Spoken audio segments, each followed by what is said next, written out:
என் பேர் கவிதா ராமானுஜம் ஃப்ரம் புதுக்கோட்டை. எனக்கு வந்து இங்கே இருக்க ஒரு சிலர் அறிவாங்க, எனக்கு இஸ்லாமில் ஓரளவுக்கு நல்ல ஈடுபாடு உண்டு. என்னோட எம்ஏ தீசிஸில் செமினார்ஸ், அப்புறம் அதுக்கு முன்னால் காம்படிஷன் நிறைய இடத்துல வந்து நான் இஸ்லாம் பற்றி ஓரளவுக்கு அது அறிமுகம் இருக்குது எனக்கு. என்னுடைய கேள்வியோடைய முக்கிய நோக்கம் என்னென்னா, நான் நிறைய விஷயங்களில் வந்து இஸ்லாத்தோட பண்புகளில் வந்து ரொம்ப ஈர்க்கப்பட்டிருக்கேன். அவங்களுடைய பண்பாடு இல்லை பழக்க வழக்கம் இல்லை அவங்க கடைபிடிக்கிற நெறிமுறைகள் எல்லாமே ரொம்ப ஒரு கட்டுப்பட்ட சமுதாயத்துக்கு ஏற்ற ஒரு விஷயம். அதோட இஸ்லாமிய இலக்கியங்கள் வந்து தமிழ் இலக்கியத்துக்கு நிறைய தொண்டு செஞ்சிருக்கு. மசலா, நாமா அப்படின்னு சொல்லி புது புது இலக்கிய வகைகள் எல்லாம் நம்ம தமிழ் இலக்கியத்துக்கு கொடுத்துருக்கு. அந்த வகையில் எனக்கு ரொம்ப இஸ்லாத்தை பற்றி ஒரு நல்ல அபிப்பிராயம் இருக்குது. என்னுடைய கேள்வி நோக்கம் என்னென்னா, இப்படி ஒரு பண்பட்ட இஸ்லாமில் ஒரு சில நெருடல்கள், ஒரு சின்ன நெருடல் இருக்குது. இப்படி பண்பட்ட ஒரு இஸ்லாத்தில் இந்த ஒரு சின்ன நெருடல் அகற்றப்பட்டால் நல்லா இருக்குமே அப்படின்னு சொல்கிற ஆதங்கத்தில் தான் இந்த கொஸ்டின் நான் கேட்குறேன். என்னென்னா, என்னுடைய கேள்வியின் முக்கிய நோக்கம் என்னென்னா, நீங்கள் ஃபஸ்ட்டு சொன்னீங்க சொத்துரிமை அதெல்லாம் வந்து பெண்களுக்கு கொடுக்கப்பட்டிருக்கு, விவாகரத்து உரிமை எல்லாம் கொடுக்கப்பட்டிருக்குன்னு சொல்கிறீங்க, எல்லாம் ஓகே. ஆனால் நடைமுறையில் பெண்கள் எந்த அளவுக்கு பாதிக்கப்படுறாங்க அப்படின்றதான் என்னுடைய கேள்வி. நடைமுறை உரிமைகள் பெண்களுக்கு மறுக்கப்பட்டுள்ளது. நான் இந்த விஷயத்தை சொல்கிறதுக்கு ஒரு 2 நிமிஷம் ஆகலாம், ஏன்னா இதை நான் தீர்க்கமாக ஆலோசித்ததுனால ஒரு நல்ல விளக்கத்தோடு சொல்லணும்னு எதிர்பார்க்குறேன். ஓகே, இப்போ ஒரு பெண் குழந்தை பிறந்ததுலேருந்து அவள் எந்த அளவுக்கு அப்படியே இஸ்லாத்தோட அந்த ஒரு அச்சில் வார்க்கப்படுறா அப்படின்னு நான் சொல்கிறேன். அதாவது தனக்கென ஊற்றி வார்க்கப்பட்ட ஒரு அச்சில் தான் இஸ்லாமிய பெண் வளர்றா. ஒரு சாதாரணமாக பிறந்த உடனே ஒரு படிப்பாகட்டும், ஒரு திருமணமாகட்டும், ஒரு வயதுக்கு வந்த பின்னோட அவருடைய படிப்பாகட்டும், எல்லாமே வந்து நிறைய விஷயங்களில் வந்து அவங்க பாதிக்கப்படுறாங்க. இதை வந்து கண்கூடா நான் நேராக பார்க்குறேன். எவ்வளோ இந்து குழந்தைகளோ, இஸ்லாமிய குழந்தைகளோ, கிறிஸ்தவ குழந்தைகளோ படிக்கிற இடத்துல முஸ்லீம் குழந்தைகளுடைய படிப்பு வந்து அந்த ரேஷியோ பார்த்தா ரொம்ப கம்மியாக இருக்குது. எங்கள் கிளாஸில் ஒரு 40 பேர் இருந்தாங்கன்னா அதில் 3 பேர் தான் முஸ்லீம்ஸ் இருப்பாங்க. அப்போ படிப்பில் பாதிப்பு இருக்குது. வயதுக்கு வந்த பின்னா அவங்கள படிப்பை தடை பண்ணிடுறாங்க, அந்த ஒரு பாதிப்பு இருக்குது. மேல்நாட்டு படிப்புகளையும் வந்து பெண்கள் வந்து ஓரளவுக்கு பாதிப்படைகிறாங்க. இப்படி படிப்பில் வந்து அவங்களுக்கு பாதிப்பு இருக்குது. அடுத்த விஷயமா கல்யாணத்தில் வந்து ஓரளவுக்கு நீங்கள் அதை சம்மதம்லாம் கேட்டு செய்கிறீங்க, ஓகே. இருந்தாலும் கல்யாணத்துக்கு பிறகு பெண்கள் வந்து வெறும் நகைகளை மட்டுமே தங்களுடைய சொத்தாக நினைச்சு வாழ்றாங்கன்றது என்னுடைய கடுமையான குற்றச்சாட்டு. பெண்கள் எந்த அளவுக்கு தங்களை தாங்களே சுருக்கிக்கிறாங்க அப்படின்றது ஒரு பெரிய விஷயம். இப்போ நீங்கள் எல்லா உரிமையும் கொடுத்து அந்த பெண்களை வளர்த்து கடைசியில் என்ன ஆக்குறீங்க தெரியுமா? ஒரு பான்சாய் மரமாக அதை மாக்குறீங்க. எல்லா உரிமைகளையும் கொடுத்து ஒரு பெரிய ஆலமரமாக விருட்சமாக வளர வேண்டிய ஒரு பெண்ணை ஒரு தொட்டிக்குள்ளே சுருக்கி பான்சாய் மரமாக ஆக்குறீங்க. ஏன்னா இதுக்கு நான் எடுத்துக்காட்டா எவ்வளோ சொல்லலாம். 1979 ஆப்கானிஸ்தானில் தாலிபான்களுடைய அடக்குமுறை இன்னைக்கும் இருந்துட்டு இருக்கு. அதில் பெண்களுக்கு முக்கியமாக இழைக்கப்பட்ட கொடுமை என்ன தெரியுமா? இது வந்து நான் சும்மா சொல்லலை, யுனெஸ்கோ கூறியன்றது ஒரு இதழோட ஒரு கட்டுரை, நிழல்களில் பெண்கள் நிழல்களில் மகளிர் அப்படின்ற ஒரு கட்டுரையில் சொல்லியிருக்காங்க.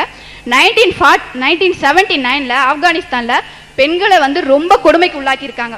அதில் வந்து இந்த சாத்ரின்னு சொல்கிற உடம்பு ஃபுல்லாக அணிகிற ஆடை, தெருக்களில் வந்து பெண்கள் நடமாடக்கூடாது, அப்புறம் வேலைக்கு போகக்கூடாது, படிப்பு மறுக்கப்படுறது, அப்புறம் மருத்துவமனைகள்லாம் ஆண்கள் மட்டும்தான் வேலை செய்யணும், பெண்கள் வந்து ஓரளவுக்கு அப்படியே படிப்பு கூட வந்து சில இடங்களில் மறைமுகமாக கற்கப்படுற அளவுக்கு வந்து கொடுமைப்படுத்தப்படுறாங்க அப்படின்னு சொல்கிறது.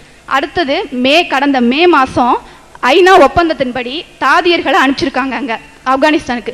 ஆனால் அந்த அனுப்பிய அத்தனை தாதியர்களையும் அங்கே இருக்க ஆப்கானிஸ்தானர்கள் வெளியேற்றி இருக்கிறார்கள்.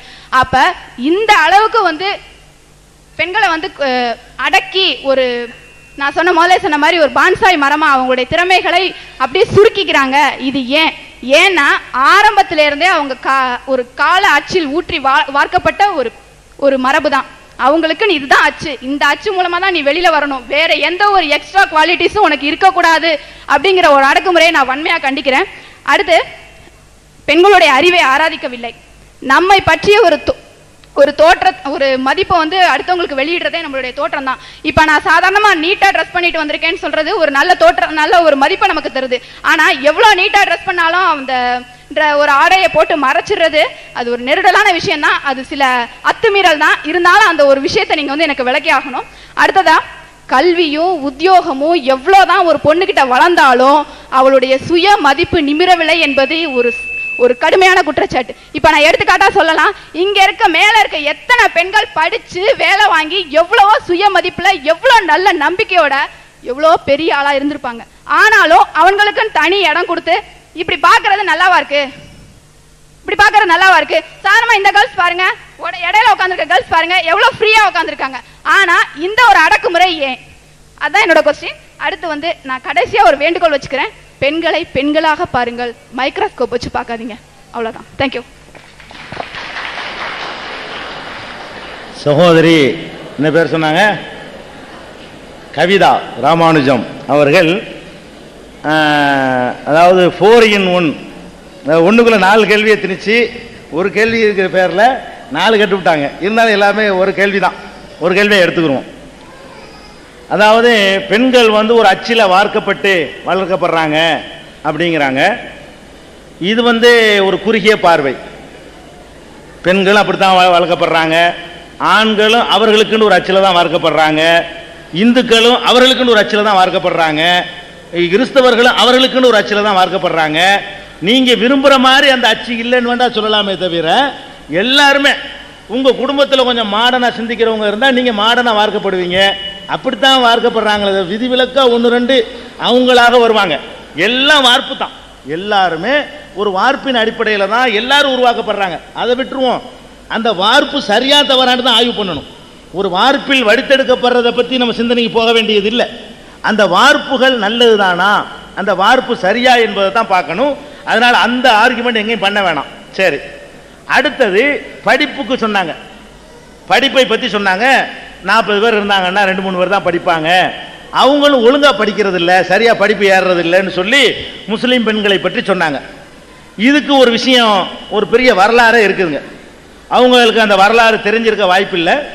அதாவது என்ன வரலாறுன்னு கேட்டால், இப்போ இவ்வளோ பெண்கள் இருக்காங்க, எத்தனை பேர் படித்து வேலைக்கு போகிறீங்கன்னு அவங்க கேட்டாங்க. இப்போ ஆம்பளைங்கள்ட்ட அதே கேள்வி கேட்குறேன், அதை விட கம்மியாக இருப்பாங்க. முஸ்லீம் ஆண்கள்கிட்ட கேட்டோம்னு சொன்னால், முஸ்லீம் ஆண்களில் பட்டதாரி எவ்வளோ இருப்பாங்கன்னு கேட்டால், எங்கள் சமுதாயத்தில் பெண்கள் பட்டதாரிகளாக இருக்கிறத விட கம்மியாக இருப்பாங்க. பெண்கள் படித்ததை விட குறைவாக தான் இந்த சமுதாயத்தில் உள்ள ஆண்கள் படிச்சிருப்பாங்க. இவர்களாவது ஒரு 10ஆம் கிளாஸ் வரைக்குமாவது படிக்க வைக்குவாங்க. ஆண்களை பொறுத்த வரைக்கும் 4ஆம் கிளாஸ் படித்தவனை பாஸ்போர்ட் எடுத்து விசா எடுத்து அவனை வெளிநாட்டுக்கு அனுப்பி சம்பாதிக்க அனுப்புகிறாங்களே தவிர, அந்த ஆண்களுக்கு தான் வருத்தப்பட வேண்டிய நிலையில் இந்த சமுதாயம் இருக்குது கல்வியை பொறுத்த வரைக்கும். அதுக்கு என்ன காரணம்னு கேட்டால், 50 வருஷத்துக்கு முன்னாடி இந்த சமுதாயம் செய்த ஒரு தியாகம்.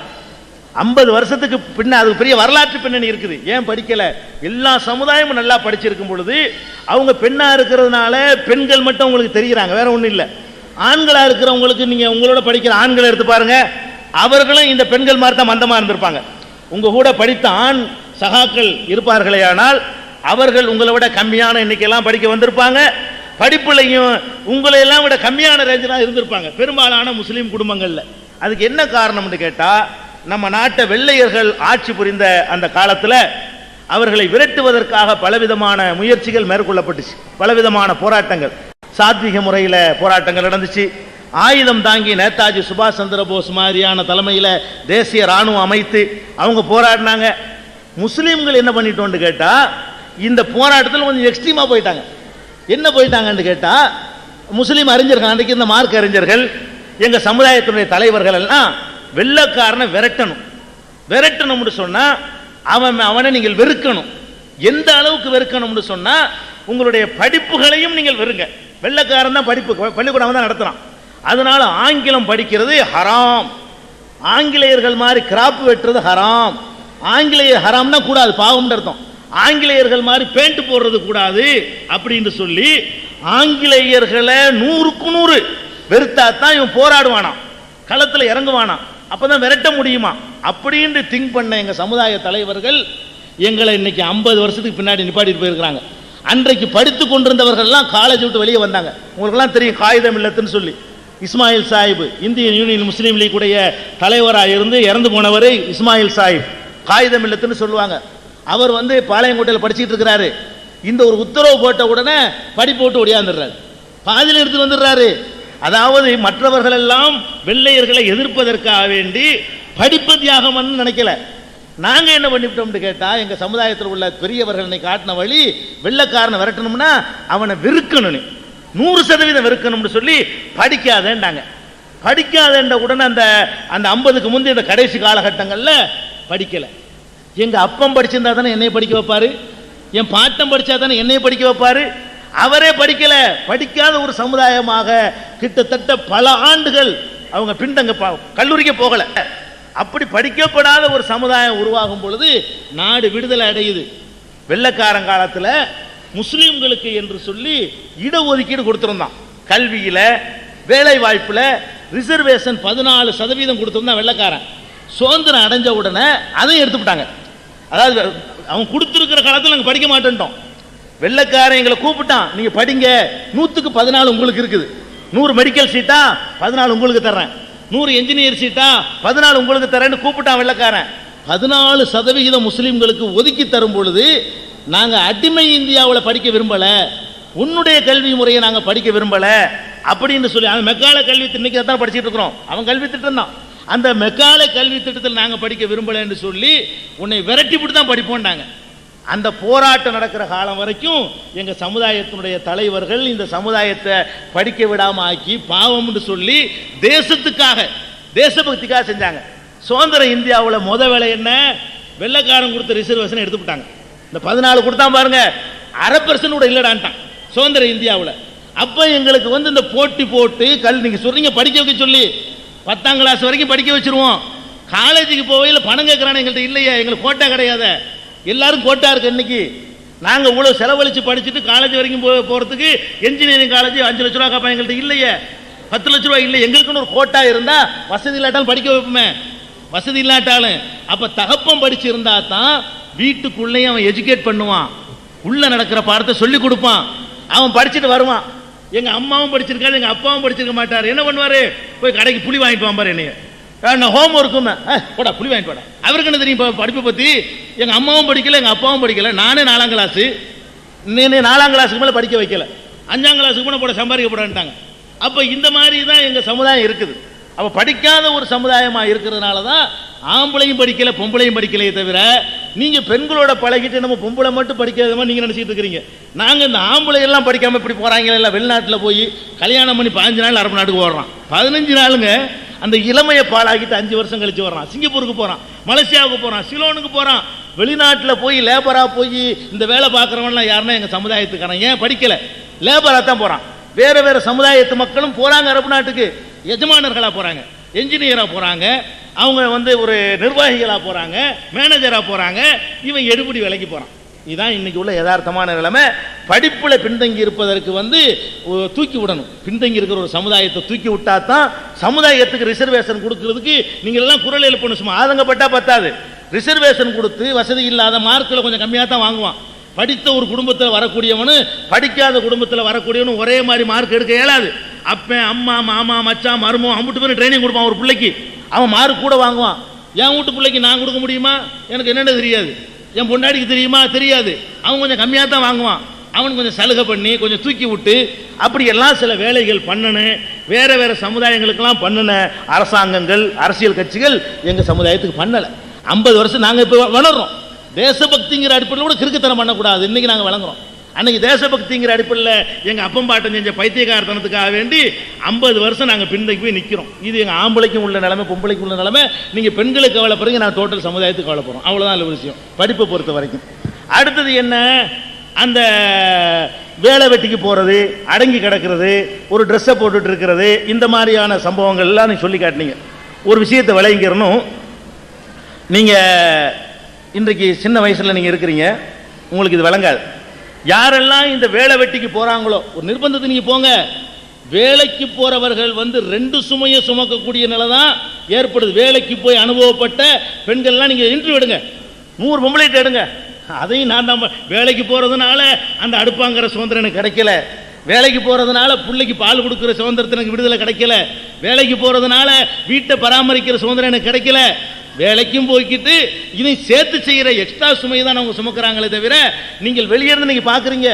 ஒரு 25 வயசு 30 வயசு ஒரு பெண்மணியை நீங்கள் கேட்டு பாருங்க, அவர்கள் படக்கூடிய கஷ்டமும் அவஸ்தையும், அந்த பிள்ளைகளை வளர்க்க முடியாத நிலைமையும், அதுக்கு பாசத்தை செலுத்த முடியாத நிலைமையும், பாசம் செலுத்தப்படாத ஒரு சமுதாயம் வளர்ந்துச்சுன்னு சொன்னால் மேலை நாடும் கண்ணுக்கு முன்னாடி உதாரணமாக இருக்கு. நல்லா விளங்கிக்கிறன்னு.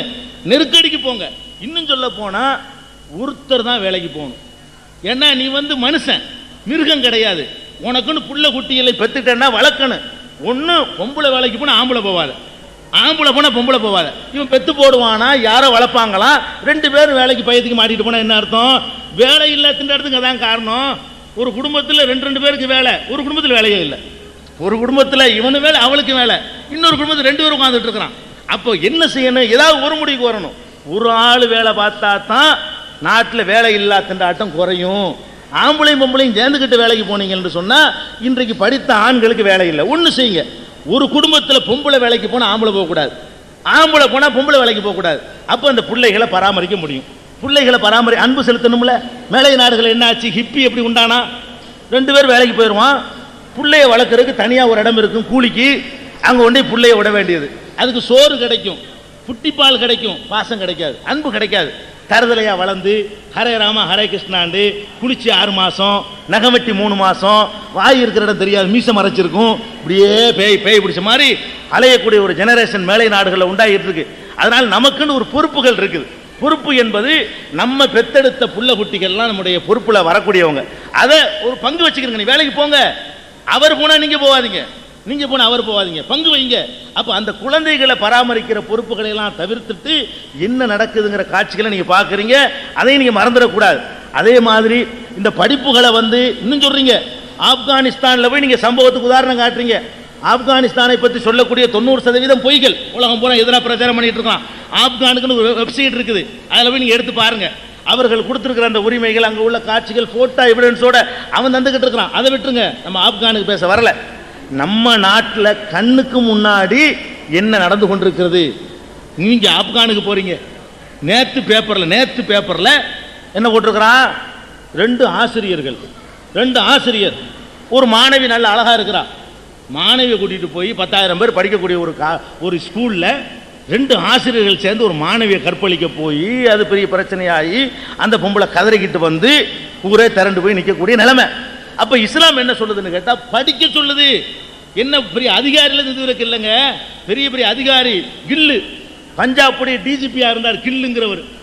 அந்த ஆள் என்ன பண்றாரு? பொம்பளைய ஒரு டிஜிபியா இருக்கும் பொழுது ஒரு பொம்பளை பேக் சைடில் போய் அடிக்கிறார்.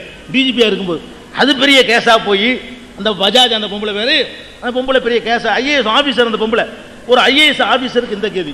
அதே மாதிரி வழக்கறிஞர்கள், ஆண் வழக்கறிஞர்கள் தங்களுக்கு கீழே இருக்கக்கூடிய பெண் வழக்கறிஞர்கள் என்னென்னலாம் பண்றாங்கன்னு சொல்லி 3 மாசம் தான் ஜூனியர் உடனில் போட்டு எழுதி பெண் வக்கீல்கள் போராட்டம், இந்த ஆம்பளை வக்கீல்கள் நம்மளை எப்படி நடத்துறான்னு சொல்லி.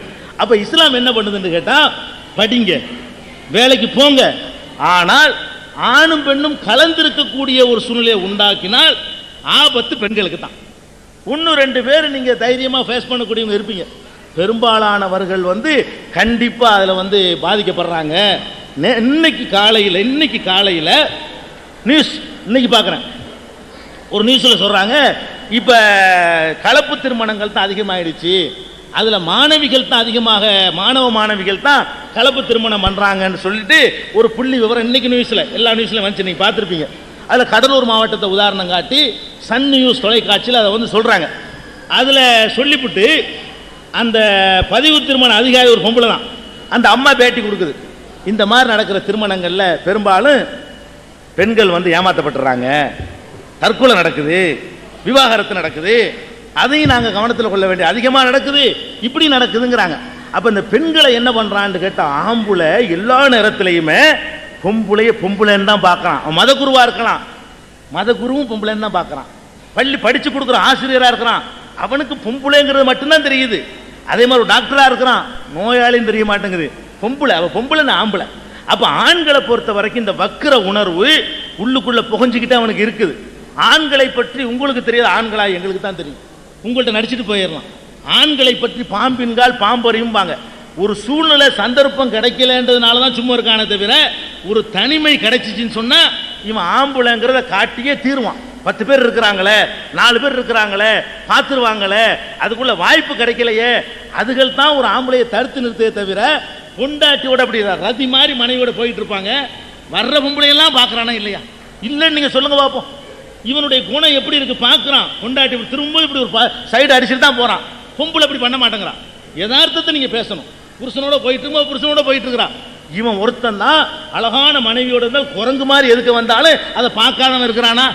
கண்டிப்பாக பார்க்குறான். எதுக்கு நான் சொல்ல வர்றேன்னு கேட்டால், ஆண்களை நாங்கள் பெண்களுக்கு பாதுகாப்புக்கு இந்த வழியை சொல்கிறோம். நீங்க ஆண்களை ரொம்ப நம்பி விளக்குல விழுற விட்டில் பூச்சா மாறுறாதீங்க. ஆண்கள் 1 நம்பர் ஏமாத்து பேர் வலிக்க. சந்தர்ப்பம் கிடைச்சுன்னு சொன்னா லாட்ஜில் கொண்டு விட்டுட்டு ஓடி போயிடுவான். கல்யாணம் பண்றேமா கூட்டிக்கிட்டு போவான், கொடைக்கானல விட்டு அவன் இங்க வந்து நிற்பான்.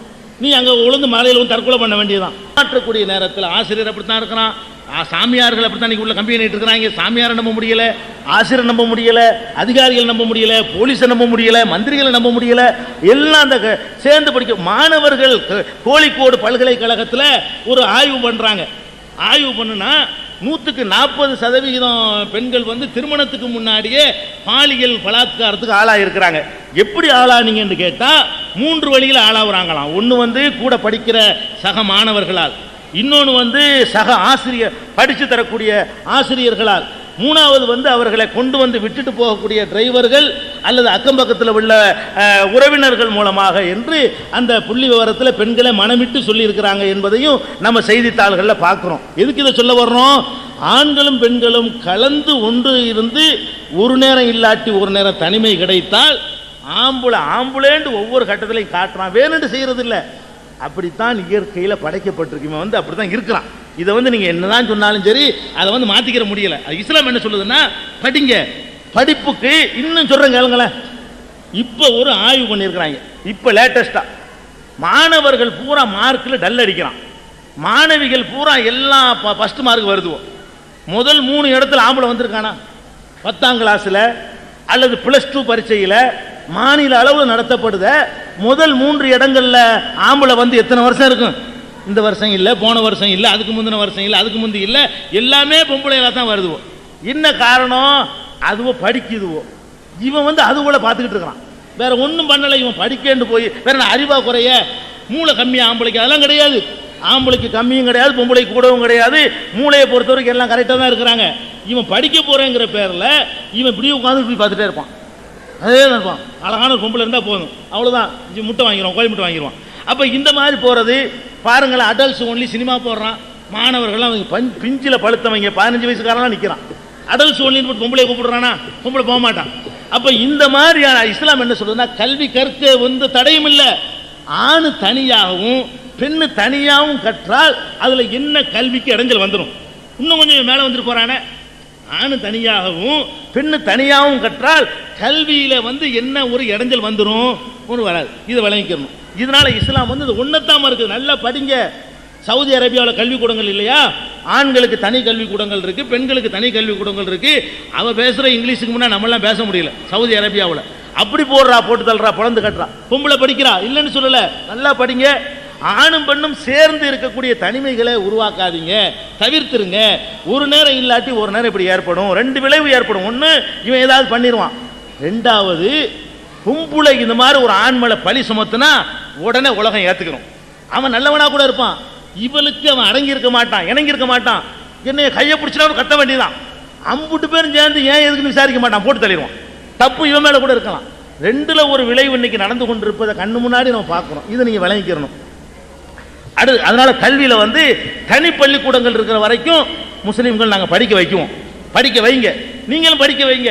இந்த ஒன்னா சேர்ந்து இருந்தாலே அதுல வந்து நமக்கு வந்து நம்ப முடியாத பல விஷயங்கள் நடந்துகிட்டு இருக்கிறது. தினசரி பேப்பரை புரட்டினா அந்த மாதிரி. இந்த பாருங்க, இது ஒருத்தர் கொண்டா செய்தியை தந்திருக்கிறார். மாணவி இல்லாத வகுப்பில் தான் ஒருத்தர் கொண்டா தந்திருக்கிறார். மாணவர்கள் நன்றாக படிக்கிறார்கள். ஜெர்மன்ல ஒரு ஆய்வு தினத்தந்தி கட்டிங்க. அது என்ன சொல்றான்னு கேட்டா, மாணவிகள் இல்லாத வகுப்பில் படிக்கும் மாணவர்கள் தான் படிப்பில் சிறந்து விளங்குகிறார்கள் என்று ஜெர்மனியில் நடந்த ஆராய்ச்சியில் தெரிய வந்து உள்ளது. அந்த நாட்டின் மத்திய மாகாணமான நார்த் ரைன் வெஸ்ட்பாலியாவில் ஆண்களும் பெண்களும் சேர்ந்து படிக்கும் பள்ளிக்கூடங்களில் இருந்து 140 மாணவர்களிடமும், மாணவர்கள் மட்டுமே படிக்கும் பள்ளியில் 140 பேரிடமும் நடத்தப்பட்ட ஆய்வுகளின் முடிவில் மாணவிகள் இல்லாத வகுப்பில் படிக்கும் மாணவர்கள் தான் படிப்பில் சிறந்து விளங்குவது தெரிய வந்துள்ளது. விளங்குதா? இது ஒரு காரணம். இது ஒன்னாச்சா. அடுத்தது இந்த ட்ரெஸ் விஷயத்துக்கு வருவோம். இந்த உடை விஷயம் இருக்குல்ல, பெண்கள் வந்து கொஞ்சம் கூடுதலான உடைகளை அணிகிறாங்க. ஒரு விஷயத்தை விளங்கிக்கிறணும். சொத்துரிமை, வாழ்கிற உரிமை, மன வாழ்க்கையை தேர்ந்தெடுக்கிற உரிமை, அதெல்லாம் ஆணுக்கு பெண்ணுக்கு சமமாக இருந்தாலும் உடற்கூறு ரீதியாக ஆணுக்கும் பெண்ணுக்கும் வந்து வித்தியாசம் இருக்குது. வித்தியாசம் இருக்கிறனால தான் ஆண் ஆணாக இருக்கிறான், பெண்ணு பெண்ணாக இருக்கிறான். நீங்கள் நல்லா விளைவிக்கிறணும். ஆண்களை விட பெண்கள்கிட்ட தான் ஆண்களை ஈர்க்கக்கூடிய அம்சங்கள் இருக்குது. ஆண்கள்கிட்ட பெண்கள் ஈர்க்கிற மாதிரியான அம்சம் ஒன்றுமே கிடையாது. இதை எல்லாரும் ஒத்துக்குருவோம். ஆண் அணியக்கூடிய அதே அளவு ஆடைய பெண்கள் அணியணும்னு சொன்னால் யாருமே ஒத்துக்கிற மாட்டோம். ஒரு வீட்டில் ஒரு ஆம்பளை ஒரு பொம்பளை அண்ணன் தங்கச்சி ஒரு வீட்டில் தான் இருக்கிறாங்க. அண்ணன் அன்றாயிரம் போட்டு உட்காந்துருப்பாரு. அதே அளவுக்கு அன்றாயிரம் போட்டு நானும் உட்காருவேன்னு தங்கச்சி சொல்ல முடியுமா? பெத்த அப்போ கூட ஒத்துக்கிற மாட்டான். நம்ம மனசே சொல்லுது ஆண் அணிகிற உடைக்கும் பெண் அணிகிற உடைக்கு வித்தியாசம் இருக்குனுங்கிறது எல்லாரும் ஒத்துக்கிட்டோம். அளவுல தான் வேறுபாடு படுறமே தவிர ஆணும் பெண்ணும் ஒரே ஆடை அணியணும்னு யாரும் சொல்ல மாட்டோம். நம்ம வீட்டில் என்ன பெண்ணுரிமை பேசக்கூடிய ஆளாக இருந்தாலும் சரி, அவங்க ஒரு ஆண் அணிகிற மாதிரி வீட்டில் இருக்கும் பொழுது, அப்பனுக்கு முன்னாடி இருக்கும்போது, அம்மாவுக்கு முன்னாடி இருக்கும்போது கூட ஒரு டவுசரை மட்டும் போட்டுக்கிட்டு இவங்க மாட்டு உட்காந்துட்டு இருப்பான். ஏன்? அதனால் ஒன்றும் இல்லை, ஒரு விகாரம் ஒன்றும் இல்லை. ஒரு பொம்பளை அப்படி இருக்க முடியாது. அமெரிக்காவில் ஒரு நீதிமன்றத்தில் ஒரு பெண்ணு வழக்கு தொடுக்குது. ஒரு வழக்கறிஞர் வக்கீல் பெண்ணு தான் வழக்கு தொடுக்குது. என்ன வழக்கு? ஆம்பளை மட்டும் டவுசரோட போகிறாங்க அன்றாயிரோட, பொம்பளைக்கு அந்த உரிமை வேணும். அவன் என்ன பண்ணுறான்? நீங்கள் கேட்குற நல்லா தான் இருக்குது, விபத்துகள் அதிகமாகிடும், அதனால் கொடுக்க முடியாதுன்னு. ஆமாம், சாலை விபத்து அதிகமாகிருமா. அப்படி போனால் அவன் கார் ஓட்ட மாட்டான், உன்னைய பார்த்துட்டு போய் எல்லாமே இடிப்பான். இது உனக்கு அவன் ஆம்பளை கரெக்டாக இடம் போட்டிருக்கான் பாருங்க. அந்த நாட்டில் கூட அப்படிலாம் நாங்கள் அனுமதிக்க மாட்டோம் அப்படின்னு ஒரு தீர்ப்பு அளிச்சிருக்கிறான். அப்போ நம்ம என்ன விளங்கணும்னு கேட்டால், ஆண்களும் பெண்களுக்கும் ஒரே மாதிரியான உடை என்பது நம்ம மனசாட்சி ஏற்றுக்கிறாத ஒரு விஷயம். அப்போ இஸ்லாம் என்ன சொல்லுதுன்னு கேட்டால், நீங்கள் இப்போ பாருங்க, நான் ஒரு ஆம்பளை, இதான் தெரியுது கையில், இவ்வளோதான் தெரியுது இல்லையா, முகம் தெரியுது, வேற எந்த உறுப்பும் எனக்கு தெரியல. ஒரு ஆணாக இருக்கக்கூடிய நம்ம இப்படி போடுறதுனால முன்னேற்றத்துக்கு தடையா, பெரிய மனுஷன் ஆகுறதுக்கு தடையா, புகழ் பெறுவதற்கு தடையா? நம்ம வாஜ்பாய் இப்படி தான் ட்ரெஸ் பண்ணியிருக்காரு, கை தெரியுது, முகம் தெரியுது, வேற ஒன்றுமே அவருக்கு தெரியலை, பிரதமராக இருக்க முடியுது. நம்ம கருணாநிதி முகமும் கையும் தான் தெரியுது, அவர் ஜட்டி போட்டுட்டு உட்காந்துருக்கல, அன்றாயரோட இருக்கல, அவர் முதலமைச்சராக இருக்க முடியுது. ட்ரெஸ் முன்னேற்றத்துக்கு தடை இல்லை. ஆனால் ஒரு ஆம்பளையா இருக்கக்கூடிய நமக்கே கை முகம் தெரியுது, ஒரு பெண்ணுக்கு ஒன்று தெரியணும். ஒரு ஆண் மகன் அணிகிறத விட குறைவா அணிகிற என்ன நியாயம்? நடுவில் எதுக்கு தெரியுது? நான் கேட்குறேன், ஆண்களை விடவும் பெண்கள்கிட்ட ஈர்க்கிறது இருக்கனால தான் அடல்ஸ் ஒன்லி போடுறான், சினிமாவுக்கு ஆண்டு கூப்பிடுறான், ஆம்பளை மட்டும் போய் பார்க்குற மாதிரி செய்யறான், தொப்புளை மட்டும் க்ளோஸ்அப்பில் காட்டுறான், அப்படி பலவிதமான நிர்வாண டான்ஸுகளை சினிமாவில் வைக்கிறான். நல்லா தெரியுது இவன் இதைத்தான் பார்க்குறான்னு சொல்லி. அவன் எதை பார்க்குவான்னு தெரியுதோ அந்த கேப்பு விட்டு ஆடை அணிவது ஒரு சிறந்த முறையா? அது என்ன வகையில் நியாயம்? அப்போ இஸ்லாம் சொல்லக்கூடிய ஆடை என்ன இப்படி பேய் மாதிரி போத்திட்டு போக இஸ்லாம் சொல்லவே இல்லை. இஸ்லாம் என்ன சொல்லுதுன்னா, நீங்கள் வெளியே போங்க, கடைக்கு போங்க, பொருள் வாங்க போங்க, வியாபாரத்துக்கு போங்க, என்ன பண்ணுங்க, முகம் முன் கைகளை தவிர மற்ற உறுப்புகள் தெரியாமல் இருந்து கொள்ளுங்கள். இன்றைக்கு ஒரு ஆம்பளை நான் எந்த லெவலில் இருக்கிறானோ அதை பொம்பளைக்கு இஸ்லாம் சொல்லுது. இதை கம்பல்சரி நீ கடைப்பிடிங்க. முகமும் கையும் தெரிகிறதுனால வாழ்க்கையில் முன்னேறுவதற்கு என்ன தடை, என்ன இடையூறு? முகமும் கையும் தெரிஞ்சால் வாழ்க்கையில் இயங்க முடியாது, வேற எல்லாம் தெரிஞ்சால் தான் இயங்க முடியுமா? அப்போ என்ன பண்ணுறாங்க இவங்க? ட்ரெஸ்ஸுங்கிற பேரில் நான் வருத்தப்படக்கூடாது. அப்படி யாரும் வந்திருந்தா கூட நான் கேட்குறேன், என்ன தெரியுமா, இடையில ஒன்று தெரிகிற மாதிரி இப்படி போட்டு தான் கருணாநிதி முதலமைச்சராக போனாரா? இது என்னத்துக்காக வேணும் இந்த கேப்புங்கிறேன். அப்போ நல்லா தெரியுது, ஒரு ஆம்பளை இந்த இடத்த பார்க்குறான். உங்களுக்கு தெரியுதா இல்லையா? ஒவ்வொரு பெண்ணுக்கும் தெரியுதா இல்லையா? ஒரு ஆம்பளுடைய பார்வை அந்த இடுப்பு பகுதிக்கு போகுது. அது மாதிரி கனபரிமாணம் தெரிகிற மாதிரி தனியாக அதை தூக்கி காட்டுற மாதிரி ஆடை அணிஞ்சோம்னா அதை இவன் பார்க்குறான். ஆம்பளை கண் அங்கே மேயுதுன்னு தெரியுதுல, தெரிகிற இடத்த நம்ம அது காட்டுறது நம்ம தானே போகப்பொருள் ஆக்கிக்கிறோம். நம்மளை நாமளே போகப்பொருள் ஆக்குறதா? நம்முடைய அறிவை பற்றி அவன் சிந்திக்கட்டும், நம்முடைய ஆற்றலை காட்டும், அதெல்லாம் முகத்தில் காட்டுவான். வேறு இடங்கள்ல எல்லாம் இவனுக்கு வேற மாதிரி பார்வை தான் இருக்குது. அப்போ இஸ்லாம் என்ன இன்னும் சொல்கிறேன், பெண்ணுரிமை இயக்கங்கள்லாம் சென்னையில் என்ன பண்ணாங்கன்னு கேட்டால், தாரடினை தூக்கிக்கிட்டு தொப்புள் தெரிகிற போஸ்டர் எல்லாம் போய் தாரை ஊற்றி அடித்தாங்க. ஏன் அடிக்கிறீங்க? பெண்ணுரிமை விட வேண்டியதானே? அது கேவலப்படுத்துகிறாங்கிறாங்க. அப்போ போஸ்டரில் செஞ்சால் கேவலம், வாழ்க்கையில் கடைப்பிடிச்சா கேவலம் இல்லையா? அப்போ போஸ்டர் ஓட்டுற மாதிரி தானே கேவலம். அப்போ நம்ம யோசிச்சு பார்க்கணும், இந்த அளவுக்கு முகமும் கையும் தெரிகிறதுனால அந்த மாதிரி எல்லா பெண்களும் இன்னைக்கு இப்போ புதுக்கோட்டை மாதிரி இடங்களுக்கு இன்னும் வரலை. சென்னை மாதிரி இடங்கள்லாம் நீங்கள் இருந்து அந்த கேள்வியை கேட்டிருக்க மாட்டீங்க. அந்த ட்ரெஸ்ஸுகளை வச்சுக்கிட்டு அவங்க பண்ணக்கூடிய அந்த இதுக்கு என்ன பேர், ஈவு இலவு டீசிங்கா? அந்த டீசிங் பண்ணுறாங்களே ஈவு டீசிங்கு. இந்த ஈவு டீசிங்லாம் என்ன, எத்தனை பேரை பழி கொடுத்துருக்கோம் தெரியுமா? ஒரு பொம்பளை நடமாட முடியாத பொம்பளை போலீஸை மஃப்டியில் விட்டு ஒவ்வொரு பஸ்லையும் ஏற்றி விட்றாங்க. ஈவு டீசிங் பண்ணுறாங்கன்னு பார்க்கறதுக்காக வேண்டி பஸ்ஸுக்கு பஸ் 4 பொம்பளை போலீஸு. எதுக்கு? எந்த பஸ்லையும் ஏற முடியல, இடிக்கிறான், இருக்கிறான், தள்ளுறான். அதற்கெல்லாம் காரணம் தூண்டி இழுக்கக்கூடிய நம்முடைய ஆடைகள். நம்மளை ஏதாவது பண்ணுன்னு கூப்பிடுற மாதிரி அந்த ஆடைகள் இருந்துச்சுன்னு சொன்னால் ஆம்பளை அது இருக்குன்னு தெரிந்து கொண்டு ஆம்பளை இதைத்தான் பார்க்குறான், இதைத்தான் விரும்புகிறான், அதுக்கு தான் சினிமாவில் கூட இப்படிப்பட்ட காட்சிகளை வைக்கிறாங்க, அதுக்காகத்தான் அந்த வந்து என்னென்னமோ கண்டுபிடிக்கிறாங்க பெண்ணுக்கு இப்படி அதெல்லாம் தெரிஞ்சுக்கிட்ட நம்ம எதுக்கு அப்படி நம்மளே போக பொருள் ஆகணும்? பெண்கள் தங்களை தாங்களே இந்த போகத்துக்கு உரியவங்க தான் நாங்கன்னு காட்டணுமா? அதைத்தான் இஸ்லாம் தடுக்குதே தவிர வேற ஒன்றையும் தடுக்கலை. இன்னொன்று சொல்கிறாங்க, இப்படி எல்லாம் சேர்ந்து சபையில் உட்காந்துட வேண்டியதானே. உட்காந்தா ஒன்றும் தப்பு கிடையாது, உட்காந்து தப்பு கிடையாது. இடம் நெருக்கடி, முஸ்லீம்களுக்கு நாங்கள் இடமே இல்லை, நீங்கள் அவங்கள ஒதுக்கணும்னு நீங்கள் சொல்கிறீங்க. நீங்கள் வந்து அப்படி ஒதுக்கின்னு நினைக்கிறீங்க. எத்தனையோ பொதுக்கூட்டங்களில் பெண்கள் தான் வந்து உட்காந்துருப்பாங்க. நீங்கள் இதை தப்பாக புரிஞ்சுட்டு சொல்கிறீங்க. இந்த சபையில் ஏன் அவங்க இல்லைன்னு கேட்டால் முஸ்லீம் ஆம்பளைக்கு இங்கே இடம் இல்லை, முஸ்லீம் ஆம்பளையும் வெளியே போக சொல்லிட்டோம். அதனால தான் முஸ்லீம்களுக்கு முஸ்லீம் அல்லாத மக்கள் இங்கே உட்காருங்கன்னு நாங்கள் சொல்லியிருக்கோமே தவிர வேற ஒரு நோக்கத்தில் அவங்க பெண்களுக்கு தனியாக உட்கார வைக்கல. நீங்கள் கேள்வி கேட்க வந்திருந்தாலும் உங்களை உட்கார வச்சிருக்கிறோம். பொதுவான ஒரு சபைன்னா செய்வோம், ஒன்றே ஒன்று நாங்கள் செய்வோம். என்ன செய்வோம்னு கேட்டால் ரோவை பிரிச்சிருவோம். எப்படி? இப்படி ஆண் இப்படி பெண்ணு, இப்படி ஆண் இப்படி இருந்தால் திடீர்னு ஒரு கரண்ட் போவோம், நோண்டி விடுவான். கலவரம் அதோட நிகழ்ச்சியாக நடக்குங்கிறீங்க, நிகழ்ச்சியாக நடக்குங்கிறீங்க. அப்புறமேலே என்ன நோக்கத்துக்கு நம்ம கூடணும்? அமைதியாக நிகழ்ச்சி நடத்துல கூடி இருக்கிறோம், வெளிச்சத்தில் ஒன்றும் தெரியாது. திடீர்னு கரண்டும் பக்கத்தில் இந்த பக்கத்தில் ஒரு இந்த பக்கத்தில் பொம்பளை எவன் ஒன்றான்னு தெரியாது, இப்படி தொடையில் ஒன்றா முடிஞ்சு போச்சுக்காத. அவர் சத்தம் போட்டா போச்சு, எல்லாம் ஆட்டிக்கிட்டே வேண்டா பண்ணு ஆட்டி நொறுக்கி கலாட்டாவாய் மயக்க உடைச்சி எல்லாம் ஓடி நாசக்கிழாயிரும். அதுக்காக கூடியிருக்கிறோம். ஒரு சபை அமைதியாக கட்டுக்கோப்பாக இருக்கிறதா இருந்தால் இதை வந்து பிரித்து வச்சு போடணும். ஒன்றை ஒட்டி பக்கத்தில் உட்கார வைக்கிறத நாங்கள் செய்ய மாட்டோம். ஆனால் முன்னாடி வந்து உட்கார்ற மாதிரி நிகழ்ச்சிகள் நிறைய நடக்குது. நீங்கள் டிவியில் கூட பார்த்துருப்பீங்க. பல வரதட்சணை ஒழிப்பு நிகழ்ச்சிகள்லாம் நாங்கள் ஒளிபரப்புகிறோம். ஆண்கள் இப்படி இருந்தால் இந்த சைடில் பெண்கள் இருப்பாங்க, இப்படி ஆண்கள் இப்படி பெண்கள் இருப்பாங்க, வந்து உட்காந்து கேட்டுட்டு தான் இருப்பாங்க. அதெல்லாம் நாங்கள் ஒன்றுமே பண்ண மாட்டோம். இப்படி அடுத்தடுத்து உட்கார விட மாட்டோம். ஏன்னா அதை சில்மிசம் ஏதாவது பண்ணிடுவான், எல்லாம் நல்லவனாக இருக்க மாட்டான். ஒருத்தன் செஞ்சால் போதும் நிகழ்ச்சியை ரத்தா போயிடும். அதுக்காக வேண்டி ஒரு சபை பாதுகாப்புக்காக வேண்டி சில ஏற்பாடுகள் நாங்கள் பண்ணுவோம். இவ்வளவுதானே தவிர வேற ஒன்று ஒரு மோசமான கட்டுப்படுத்துகிற நோக்கம்லாம் கிடையாது. இந்த கோ எஜுகேஷனை மட்டும் நாங்கள் அது பாதுகாப்புங்கிற ஒரு நோக்கத்தில் அது செய்கிறோம். அதான் நல்லதுங்கிறத நீங்கள் விளங்கிக்கிறீங்க. நான் 4 வட்டத்தில் 16 கேட்கணுமா? அதை ஒட்டி கேட்டால் கொடுங்க. புது கேள்வி கேட்டாதீங்க, புது கேள்வி கேட்க வேணாம். புது கேள்வி கேட்கல. இப்போ வந்து நீங்க சொன்னீங்க ட்ரெஸ் விஷயத்துல எல்லாம் வந்து கண்ணு கை மட்டும் தெரிஞ்சா போதும்னு சொல்லிட்டு கண்ணு இல்ல முகம் கன்வீனியன்ட்டுக்காக நான் சொல்றேன், நடைமுறையில் உள்ள சிக்கலுக்காக சொல்றேன். என்னன்னா இப்போ நான் இந்த மாதிரி ட்ரெஸ் போட்டு வந்திருக்கேன். அழகா ஒரு பஸ்ல ஏறணும்னா டக்குன்னு கம்பி பிடிச்சி ஏற முடியும் இல்லையா? இல்ல நான் இப்படி ட்ரெஸ் ஃபுல்லா மூடிட்டு நான் இதை சரி பண்ணுவேனா இல்ல இதை சரி பண்ணுவேனா இல்ல தலையில இருக்கிறத சரி பண்ணுவேனா எதை சரி பண்ணிட்டு மேலே ஏறுவேன் கீழே விழுந்துருவேன் இல்லையா? அந்த கன்வீனியன்ட்டுக்காக தான் ட்ரெஸ் சொல்றது. ஃபுல்லா கவர் பண்ணி போகணுன்ற சொல்லதான் பொதுவா ட்ரெஸ்ஸோட நோக்கம். இப்ப இருக்க இளம் பெண்கள் வந்து பொதுவா சேலையை விரும்புறதில்ல. ஏன்னா அங்கங்க ஆடைகள்ல வந்து விகாரங்கள் தெரியுதுன்னு சொல்ற ஒரே காரணத்தினால தான் பெண்கள் வந்து மாடர்ன் ட்ரெஸ் விரும்புறாங்கன்றது ஒரு நடைமுறை உண்மை. சில விகாரங்கள், சில நெருடல்கள், சில ஒரு ஒரு ஒரு அருவருப்பத்தக்க விஷயங்கள் வந்து நடக்குது. அது வந்து புறநடை, அது விதிவிலக்கு. அதை வந்து நம்ம கணக்கில் எடுத்துக்கூடாது. பொதுவான ஒரு கருத்தை வந்து சொல்றேன். அடுத்து வந்து நான் மேலே உட்காந்துருக்கவங்க வந்து நான் தப்பா சொல்லலை.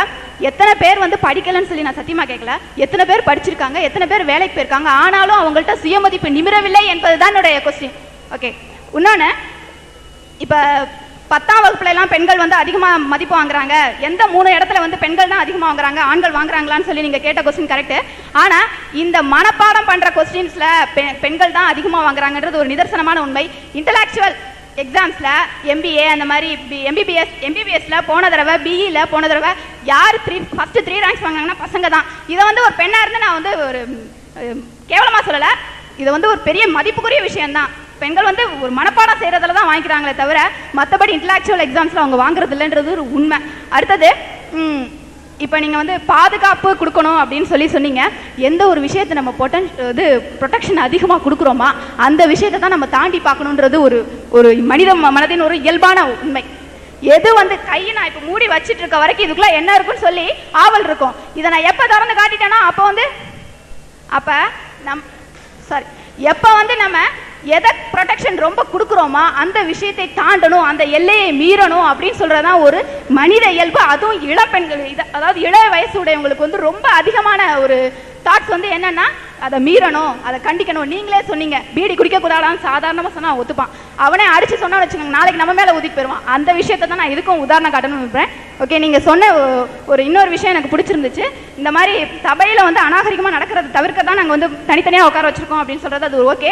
ஆனால் படிக்கும் பள்ளிக்கூடங்கள்ல வந்து ஒரு காலேஜில் அந்த மாதிரி எதிர்பார்க்கறது ஒரு தவறான விஷயம். எப்போ வந்து ஒரு நான் இப்போ வந்து இந்த ஒரு பையன் இருக்காங்க அப்படின்னு சொன்னா என் பக்கத்துல உட்காந்துருக்காங்க கிளாஸ்ல நான் கவனிக்கிறேன்னு சொன்னா நான் ஓகே ஒத்துப்பேன், இது என் ஃப்ரெண்டுன்னு சொல்லி நாளடைவில் அக்செப்ட் பண்ணிப்பேன். ஆனா அவனே அந்த ரோல உட்கார வச்சிருந்தாங்கன்னு வச்சுக்கோங்களேன், இல்ல வேற காலேஜ்ல படிச்சிருந்தாங்கன்னு வச்சுக்கோங்களேன், அவங்கள பார்க்கணும், அவங்கள பேசணும் அப்படின்னு சொல்லி எனக்கும் தோணும், அவங்களுக்கும் தோணும். அப்ப இந்த மாதிரி ஒரு மரபு மீறல்கள் வந்து நடக்கக்கூடாதுன்னு சொல்றதுக்காக தான் கோ எஜுகேஷன்றது முக்கியமான விஷயம். அதோட இப்ப செக்ஸ் எஜுகேஷன்ற அளவுக்கு வந்திருக்கு. அப்ப இது ஒரு தவறான விஷயம் கிடையாது, சபை நாகரிகம். ஓகே, அந்த ஒரு கருத்து வந்து ரொம்ப நல்ல கருத்து, அக்செப்ட் பண்ணிக்கிறேன். தேங்க்யூ.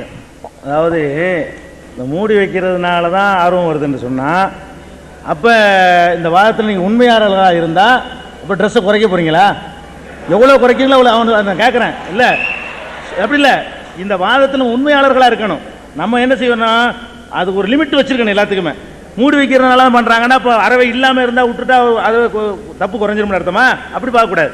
அதனால அவங்க அந்த வாய் தான் அந்த வாதம் பண்ணுதே தவிர அவங்க உள்ளத்தில் கூட அது இருக்கனால தான் அவங்க மற்ற எல்லாத்தையும் நல்ல அழகான ட்ரெஸ் போட்டு வந்திருக்கிறாங்க, கூடுதலான ட்ரெஸ்ஸோடு தான் வந்திருக்கிறாங்க, மூடி தான் வச்சுக்கிட்டு இருக்கிறாங்க. அதான் உண்மை, அதை விளங்கிக்கணும். ரெண்டாவது, ஒரு சில விஷயங்களுக்கு வந்து ப்ராக்டிக்கலை தான் ஆதாரமாக எடுத்துக்கொள்ளணுமே தவிர தியரி எடுத்துக்கொள்ளக்கூடாது. கேட்க நல்லா இருக்குது, நான் சொல்கிறேன் நடக்குது, நாட்டில் நடக்குது. ஆசிரியர், மாணவி, சாமியார், அது நடந்துக்கிட்டு இருக்கிற சொல்கிறேன். நீங்கள் நடக்கும்னு ஆர்குமெண்ட் பண்ணுறீங்க, தியரி பேசுகிறீங்க. ப்ராக்டிக்கலாக நாங்கள் என்ன சொல்கிறோம், என்ன நடந்துக்கிட்டு இருக்கு உலகத்தில் அதை சொல்லுங்கள். அது மாதிரி மனப்பாடம் பண்ணுறதெல்லாம் நீங்கள் ஃபஸ்ட்டுங்கிறீங்க. ஒரே மாதிரியான இதிலேயே தேர்வு செஞ்சு தான் ஆய்வு பண்ணி சொல்கிறான். அந்த ஏதாவது நீங்கள் என்ன கேட்டால் மனப்பாடத்தில் வந்து பெண்கள் கூடத்தான், ஆய்வு அதை தான் சொல்லுது. மற்றதில் ஆய்வு பண்ணி சிந்திக்கிற விஷயத்தில் ஆண்கள் கொஞ்சம் கூட இருக்கிறாங்கிறது உண்மை. அந்த விஷயத்தில் கரெக்டாக சொல்லிக்கிறீங்க. அதுலேயே என்ன சொல்கிறான்னு கேட்டால், மனப்பாடம் பண்ணக்கூடியதுலேயே தனியாக ஆணையும் பெண்ணையும் வச்சு ஆணையும் பெண்ணையும் சேர்த்து வச்சிங்கன்னா அதில் உள்ளடிவன் பிரகாசிப்பாங்கிறான் இந்த ஆய்வுக்காரன். இந்த ஆய்வுக்காரன் என்ன சொல்கிறான்னு கேட்டால், மனப்பாடம் பண்ணுற கலையிலேயே படிக்கக்கூடிய அந்த படிப்பிலேயே, அதாவது 10ஆம் கிளாஸ் வரைக்கும் உள்ள படிப்பிலேயே அல்லது +2 படிப்பிலேயே ஆணு மட்டும் படிக்கக்கூடிய ஒரு 140 பேர், பெண்ணோட சேர்ந்து படிக்கக்கூடிய 140 பேர் ஆய்வு பண்ணுனா இந்த 140 விட அந்த 140 பிரகாசிக்குது.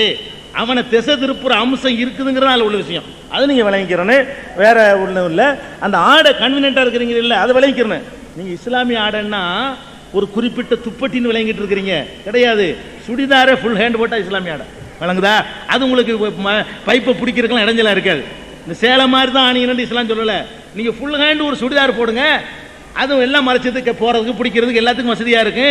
அதை வந்து இஸ்லாம் தடுக்கலையே. நீங்கள் ஒரு குறிப்பிட்ட ஒரு போர்வையை போத்திக்கிட்டு இருக்கிறது ஆடை நினச்சிக்கிட்டு இருக்கிறீங்க. அதுவும் சில பேர் விளங்காமல் செய்கிறாங்க. ஒரு ஊரில் ஒரு மாதிரியா இருக்கு. இஸ்லாம் சொல்லக்கூடிய இன்னும் ஆடைலாம் சொல்லலை, முகங்கை தெரிகிற விதத்தில் விட்டுட்டு எந்த ஆடை வேணாலும் போட்டுட்டு போங்க. அது உங்களுக்கு கன்வீனியன்ட்டாக உள்ள ஆடை கூட தேர்ந்தெடுத்துக்கிறங்க. அது இஸ்லாமிய ஆடை தான், அது இஸ்லாத்துக்கு எதிரான ஆடை கிடையாது. அப்படி தான் இஸ்லாம் சொல்லுது. நீங்கள் இதுக்கு வேண்டி அதை மாற்ற தேவையில்லை, உங்களோட ஆடையை கொஞ்சம் சேஞ்ச் பண்ணிக்கலாம், அவ்வளோதான். அதுக்கு